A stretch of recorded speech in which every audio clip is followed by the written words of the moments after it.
ಆಮೇಲೆ 2 ವೀಕ್ಸ್ ಇಂದ ಗೊತ್ತಾಯ್ತು ನನಗೆ ಯಾರು ಲೈಸೆನ್ಸ್ ತಗೊಂಡಿಲ್ಲ ಅಂತ. ಮ್ಯಾಕ್ಸಿಮಮ್ ತಗೊಂಡಿಲ್ಲ ಸರ್, ಕೆಲವ್ರನ್ನ ಏನಾಗಿದೆ ಸರ್, ಇಲ್ಲ ನಿಮ್ಮ ಪಾಲಿಸಿ ಪ್ರಕಾರ ಯಾರು ಮಾಡೇ ಇಲ್ಲ. ನೀವು ಈಗ ನಾನು ಅನ್ಕೊಂಡೆ ಕೇಸ್ ಬೈ ಕೇಸು ನೀವು ಲೈಸೆನ್ಸ್ ಕೊಡ್ತೀರಾ. ಹಳೆ ಮಾಡೆಲ್ ಹಂಗೆ ಇತ್ತು, ಒಂದೊಂದು ಹೋಲ್ಡಿಂಗಿಗೆ ಲೈಸೆನ್ಸ್ ಕೊಡೋದಿತ್ತು. ಆವಾಗ್ಲೂ ಒಬ್ರು ತಗೊಂಡಿರ್ಲಿಲ್ಲ, ಎಲ್ಲ ತಗ್ಲಾಕೋದು OS ಹಾಕೋದು ನಡೀತಾ ಇತ್ತು. ಇವಾಗ್ಲೂ ಕೂಡ ಅದೇ ಸಿಸ್ಟಮ್ ಮುಂದುವರಿಸಿದ್ದಾರೆ. So right now, any of these LEDs, I'll say half of these LEDs are illegal. Another half, they have given self-advertisement, but they are openly doing commercial. ಅದು ಈಗ 2 ವರ್ಷದಿಂದ ಬಂದ್ಬಿಟ್ಟಿದ್ದಾವೆ. ಅವರು ಸೆಲ್ಫಿಗೆ ಅಂತ ಹಾಕೊಂಡ್ಬಿಟ್ಟು ಮಾಡ್ತಾ ಇದ್ರು.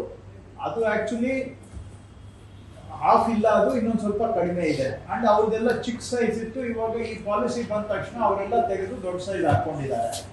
ಬಟ್ ಅದೆಲ್ಲ ಬಿಟ್ಟು ಹೊಸದಾಗಿನೇ ಇನ್ಸ್ಟಾಲ್ ಆಗಿರೋದು ಲಾರ್ಜ್ ನಂಬರ್ಸ್ ಇದೆ ಈಗ. You mean LEDs? ಹೌದು, ಅದೇನೇ ಹೇಳ್ತಿದ್ದೀನಿ, ಹೊಸ LED ಈಗ ಲಾಸ್ಟ್ 3 ಮಂತ್ಸ್ ಇಂದ ಬಂದಿರೋದು ಲಾರ್ಜ್ ನಂಬರ್ಸ್ ಇದೆ. ಆಲ್ಮೋಸ್ಟ್ 20. ಈಗ ನೀವು ಬಿಟ್ಟ ಮೇಲೆ ಈಗ ಯಾರು ಆಕ್ಷನ್ ಅಲ್ಲಿ ಬರ್ತಾರೆ?